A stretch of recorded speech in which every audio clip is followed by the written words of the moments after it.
परमात्मा तत्व है और दिखाई भी देता है, परंतु लोग इस तरह नजरअंदाज कर देते हैं जैसे एक बच्चा जब जन्म लेता है, जब छोटा होता है, उसके सामने तमाम विद्याएं, तमाम पुस्तकें रखी रहती। वह बच्चा उन पुस्तकों में जो विद्याएं लिखी हुई हैं उन सबको देख रहा होता है। का खा गा घा ABCD सब देखता है, नजरअंदाज कर देता है, क्योंकि उसे समझ नहीं है, किसी ने उसे बताया नहीं। वही आगे चलकर जब कोई इसे समझा देता है कि ये अमुक अक्षर है और इसका ये वाक्य बनता है, तो फिर वो पहचान जाता है। आगे चलकर वो इसे पढ़ने लग जाता है।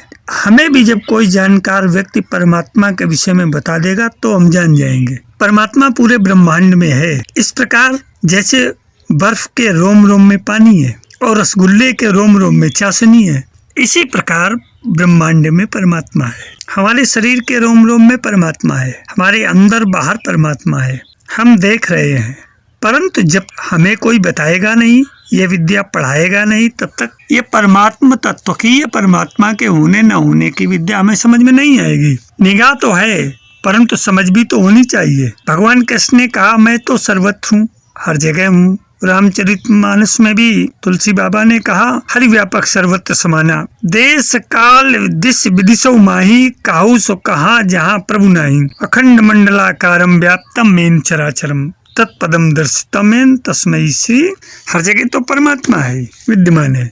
देखने के लिए नजर चाहिए। जब मनुष्य जागता है तो उसके हृदय से ऊर्जाओं का विखंडन होता जाता है। सबसे पहले हृदय में प्राण शक्ति, जिसे ब्रह्म कहते हैं, उसे अव्याकृत ब्रह्म अर्थात सचेता ऊर्जा बनती है। वह सचेतन ऊर्जा से नाद ब्रह्म बनता है, अर्थात अंतर्मन का निर्माण होता है, जिससे ध्वनि उत्पन्न होती है। फिर उसे व्याकृत ब्रह्म बनता है, मस्तिष्क में चेतना। दर्शन में इस सारे विश्व का परम सत्य है और जगत का सार है। वो दुनिया की आत्मा है, वो विश्व का कारण है, जिससे विश्व की उत्पत्ति होती है, जिसमें विश्व आधारित है और अंत में जिसमें विलीन हो जाता है। वो एक और अद्वितीय है, वो स्वयं ही परम ज्ञान है और प्रकाश स्रोत की तरह रोशन है। वो निराकार, अनंत, नित्य और शाश्वत ब्रह्म सर्वशक्तिमान और सर्वव्यापी है। मनुष्य का जन्म होता है तो जन्म क्षण में ही उसके हृदय में चैतन्य मन से होते हुए, अवचेतन मन से होते हुए, अंतर मन से होते हुए, मन से होते हुए मस्तिष्क में चेतना प्रवेश करती, वही आत्मा है। और ये आत्मा किसी मनुष्य की मृत्यु हुई थी तो उसकी चेतना अर्थात आत्मा अपने मन से होते हुए, अंतर मन से होते हुए, अवचेतन मन से होते हुए, चैतन्य मन से होते हुए, दूसरे शरीर में अवचेतन मन से होते हुए, अंतर मन से होते हुए, मन से होते हुए मस्तिष्क में पहुंचती है। यही क्रम हर जन्म में बना रहता है।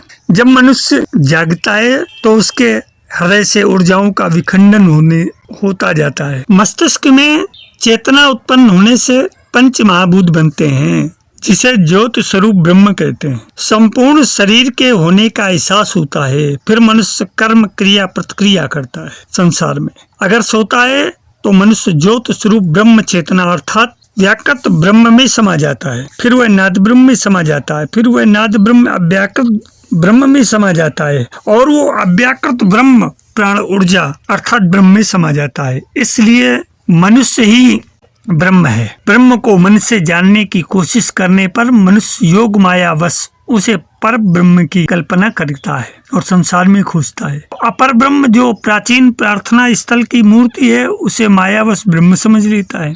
अगर कहा जाए तो ब्रह्म को जानने की कोशिश करने पर मनुष्य मायावश उसे परमात्मा समझ लेता है। मनुष्य जब गहरी निद्रा में रहता है तो वह निर्गुण व निराकार ब्रह्म में समाये रहता है और जब जागता है तो वह सगुण साकार ब्रह्म में होता है, अर्थात ये विश्व ही सगुण साकार ब्रह्म है। ब्रह्म मनुष्य है, सभी मनुष्य उस ब्रह्म के प्रतिबिंब अर्थात आत्मा है। संपूर्ण विश्व ही ब्रह्म है, जो शून्य है वह ब्रह्म है। मनुष्य इस विश्व की जितनी कल्पना करता है वह ब्रह्म है। ब्रह्म स्वयं की भाव इच्छा सोच विचार है। ब्रह्म सब कुछ है और जो नहीं है वह ब्रह्म है। चराचर सृष्टि के रूप में प्रत्यक्ष दिखने वाला यह विश्व परमात्मा का स्वरूप। विश्व रूप परमात्मा आदि मध्य अंत रहित है, सनातन है, स्वयंभू है, अर्थात उसे किसी ने बनाया नहीं है, उसकी उत्पत्ति नहीं होती है, वह सदैव है। उसके अंतर्गत उत्पत्ति, स्थित, लय होना, रहना आदि कार्य चलते रहते हैं। वह परमात्मा सबका आधार है, जगत उसका आधार है। आधार में परिवर्तन नहीं होता, पर उसके अंतर्गत आधारित में बनना मिटना होता रहता है। जैसे सोना न बनता है न मिटता है, लेकिन उसके ही आधार से बने हार, कंगन, चूड़ी आदि सब मिटते अर्थात जीते मरते रहते हैं। विश्वम विष्णु अर्थात यह विश्व ही विष्णु है। अर्जुन को इसी विश्व रूप का दर्शन भगवान ने कराया था, यही परमात्मा है। भगवान श्री कृष्ण ने गीता में कहा, न तद्भासते सूर्यो न शशांको न पावका यद गत्वा न निवर्तन्ते तद्धाम परमम। गीता के 15वें अध्याय का 6वां श्लोक। उसको न सूर्य न चंद्र और न अग्नि ही प्रकाशित कर सकते, और जिसको प्राप्त होकर जीव लौटकर संसार में नहीं आते, वही मेरा परम धाम है। कहा है श्री कृष्ण का वो परम धाम जिसे सूर्य और चंद्रमा भी प्रकाशित नहीं कर सकते, यानी वे पृथ्वी पर तो नहीं है। फिर कहा, पुनर्जन्म को लेकर हमारे मन में इतनी जिज्ञासा रहती है, फिर इस विषय पर भी विचार करें कि कहाँ है श्री कृष्ण का वो परम धाम जिसको प्राप्त कर जीव वापिस संसार में नहीं आता। वो परमात्मा अजन्मा है, उसका कोई आकार नहीं। परमात्मा एक चैतन्य प्रकाश है, उसका निर्माण कोई नहीं करता। परमात्मा हर चीज का निर्माण करके उसी में रहता है। परमात्मा को निराकार माना जाता है। परमात्मा का अर्थ है दिव्य प्रकाश, और आत्मा उसी का एक प्रतिबिंब है। परमात्मा को सर्वदा कहा जाता है, परमात्मा को अजन्मा कहा जाता है, परमात्मा को सभी का निर्माता माना जाता है। भारतीय दर्शन में परम तत्व को ब्रह्म या आत्मा कहा जाता है। परम शब्द का अर्थ है सर्वोच्च, श्रेष्ठ, अत्यंत या अत्यधिक पवित्र। परम शब्द का प्रयोग आमतौर पर किसी वस्तु, स्थिति या व्यक्ति को उच्चतम या सर्वोच्च रूप में दर्शाने के लिए किया जाता है। इसीलिए पदार्थ को समझने वाले आत्मा की बात नहीं समझते। पदार्थवादी केवल पदार्थ को ही पहचानते हैं। दूसरी ओर आत्मा या आत्म तत्व पदार्थ को नहीं पहचानता। ऐसा इसलिए क्योंकि पदार्थ और आत्मा में कोई मेल ही नहीं है। इसीलिए पदार्थवादी लोग आत्मा के अस्तित्व को नहीं स्वीकारते। लेकिन जो लोग आध्यात्मिक दृष्टि रखते हैं, वे लोग जानते हैं कि पदार्थ का मूल रूप ऊर्जा से अधिक और कुछ नहीं है। दुनिया की प्रत्येक वस्तु ऊर्जा है, इसलिए वे लोग प्रत्येक वस्तु को पदार्थ मानते हैं। ऐसे व्यक्ति आत्मा के अर्थ को नहीं समझते। आज प्रत्येक व्यक्ति दूसरे से परिचित तो है, लेकिन स्वयं से परिचित नहीं है। प्रत्येक व्यक्ति को स्वयं से परिचित कराने का प्रयास किया जा रहा है। आज मनुष्य जितना दुखी है, उतना पहले कभी नहीं था। इसका एक ही कारण है आत्मविस्मरण। आज प्रत्येक व्यक्ति स्वयं को छोड़कर सब कुछ जानता है, यही उसकी अशांति का कारण है। जिस दिन मनुष्य स्वयं को जान लेगा, अपने होने का अर्थ समझ लेगा, उस दिन वह सुखी हो जाएगा। आखिर दुख का कारण भी तो यही है, जहाँ सुख मिलता है वहाँ से हम पलायन कर जाते हैं। ठीक उसी प्रकार जैसे प्यास लगी हो तो नदी किनारे न जाएं, जल स्रोत के पास न जाएं, मरुभूमि में जाकर के पानी खोजें, क्योंकि सुख बाहर नहीं मिलता, सुख तो अंदर नहीं थे। लेकिन इसके लिए आपको अपने भटकाव को रोकना पड़ेगा। जब आप बाहर दौड़ना बंद कर देंगे तो स्वतः अंदर की ओर मुड़ जाएंगे। अंदर पहुंचते ही आपको परम सुख की प्राप्ति हो जाएगी। इसीलिए हमारे संतों ने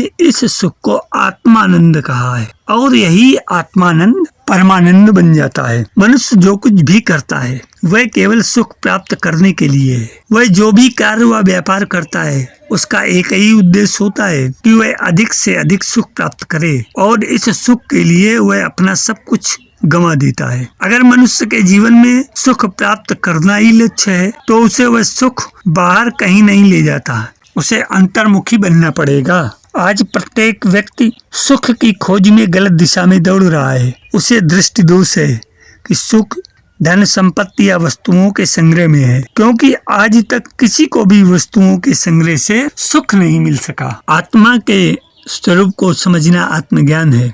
अंग्रेजी में इसे सेल्फ रियलाइजेशन कहा गया है। आत्मज्ञान के अभाव के कारण व्यक्ति इस संसार में राग, द्वेष, क्लेश के कारण दुखों को प्राप्त करता है। समझदार व्यक्ति आत्मज्ञान प्राप्त कर इस जन्म के साथ अपने अगले जन्म को सुधार कर मोक्ष प्राप्त करता है।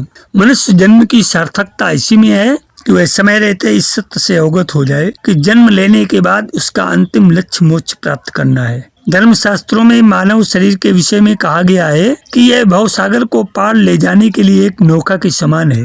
इस देह में जो जीवात्मा का निवास है वह परमात्मा से जुड़ी हुई है। आत्मा को पहचानना ही आत्मदर्शन है। परमात्मा आत्मा का परम रूप। साधारण इंसान परमात्मा को अपने से अलग समझता है, परंतु आत्मा और परमात्मा अलग अलग नहीं बल्कि एक ही परम तत्व के दो नाम है। अंतर सिर्फ इतना है कि परमात्मा आत्मा का परम रूप है। परम का अर्थ संपूर्ण या विराट। आत्मा और परमात्मा को हम जल की एक बूंद और अथाह समुद्र के रूप में समझ सकते हैं। आत्मा उस परम तत्व की एक बूंद और परमात्मा उस परम तत्व का अनंत लहराता समुद्र है। आत्मा परमात्मा और शरीर के संबंध को समझाने के लिए धर्म शास्त्रों में अनेक उदाहरण हैं। मानव शरीर एक घड़े की समान है। इसके अंदर आत्मा उसी प्रकार से विद्यमान है जैसे घड़े के अंदर समाया हुआ विराट सागर। एक घड़ा लेकर जब हम उस घड़े में सागर से पानी भरेंगे तो घड़े के अंदर समाये जल को ही हम आत्मा कहेंगे और इसके बाहर स्थित अथाह समुद्र को परमात्मा।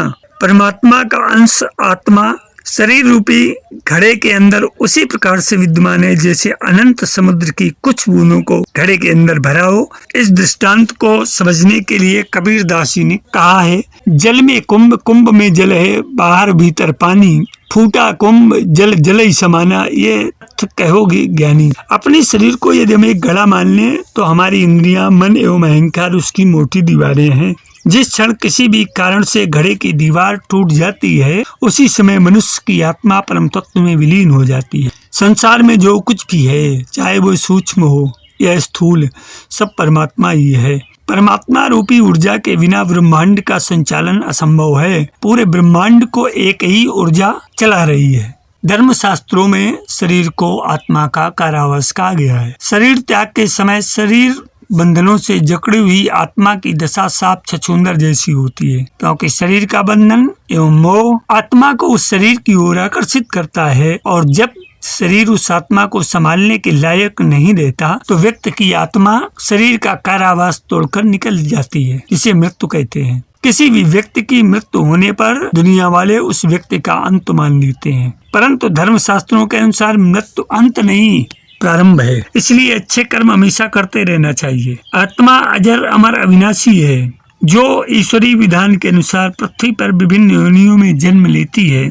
मनुष्य जन्म लेने के बाद आत्मा का परम उद्देश्य मोक्ष की ओर अग्रसर होना है। प्रत्येक दिन काल हमें मृत्यु की ओर सरका रहा है। सारा संसार धीरे धीरे मृत्यु की ओर सरक रहा है। समय रहते जाग जाना ही मनुष्य जीवन की सार्थकता है। गरुड़ पुराण एवं गीता आदि धार्मिक ग्रंथों के अध्ययन से व्यक्ति को अपनी आत्मा से संबंधित तत्वों का बोध होता है। गीता के उपदेशों में भगवान श्री कृष्ण कहते हैं कि आत्मा का अंत नहीं होता, वह सिर्फ शरीर रूपी वस्त्र बदलती है। आत्मा परमात्मा के अस्तित्व को सभी को समझना अति आवश्यक है। आत्मज्ञान के विषय में, आत्मज्ञान बिना सब सुनो, क्या मथुरा क्या काशी।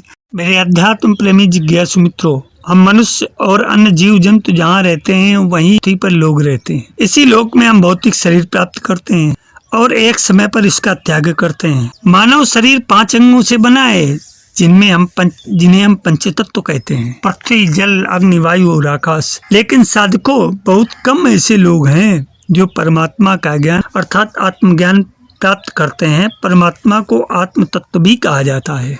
पंच तत्वों से बने शरीर का अंत होना आवश्यक है, लेकिन आत्म तत्व अज्ञानी है। शरीर का नाश होना कभी समाप्त नहीं होता। आत्म का अर्थ स्वयं होता है। आत्म अर्थात जिसे आप स्वयं अनुभव करते हैं। ये सिर्फ शरीर की बात नहीं बल्कि परमात्मा है। दुनिया के रहस्यों को आप स्वयं में ही जान सकते हैं। आत्म तत्व को स्वयं के भीतर ही खोजा जा सकता है। योगी जन इसे योग में सिद्ध प्राप्त कर खोजते हैं। जो आत्म तत्व को खोजते हैं वे स्वयं में ही संतोष प्राप्त करते हैं। उनका संसार का माया से मोह समाप्त हो जाता है। यह मन की शांति है। माना जाता है कि जन्म जन्मांतरों के पूर्ण उदय हो जाते हैं, उन्हें आत्म तत्व का ज्ञान प्राप्त होता है। आत्म तत्व में संतोष प्राप्त कर वे पुण्यवान योगी माया या भवसागर को पार कर जाते हैं। वे योगी पुनः जन्म नहीं लेते, अन्यथा मृत्यु के बाद पुनः किसी योनि में जन्म होता है। भगवान श्री कृष्ण कहते हैं कि जिस तरह मनुष्य अपने पुराने वस्त्र परिधानों से नया धारण करता है, वैसे ही आत्मा मृत्यु के समय पुराने शरीर का त्याग कर नया शरीर धारण करता है। लेकिन जो योगी योग के द्वारा माया के बंधनों से मुक्त होता है वह मोक्ष को प्राप्त होता है। आशा है कि आपको भली तरह से समझ में आ जाएगी। अगर ये चर्चा पसंद आए तो लाइक, शेयर, सब्सक्राइब करना न भूलें। सफल जीवन की यात्रा की संख्या जितना ही। धन्यवाद।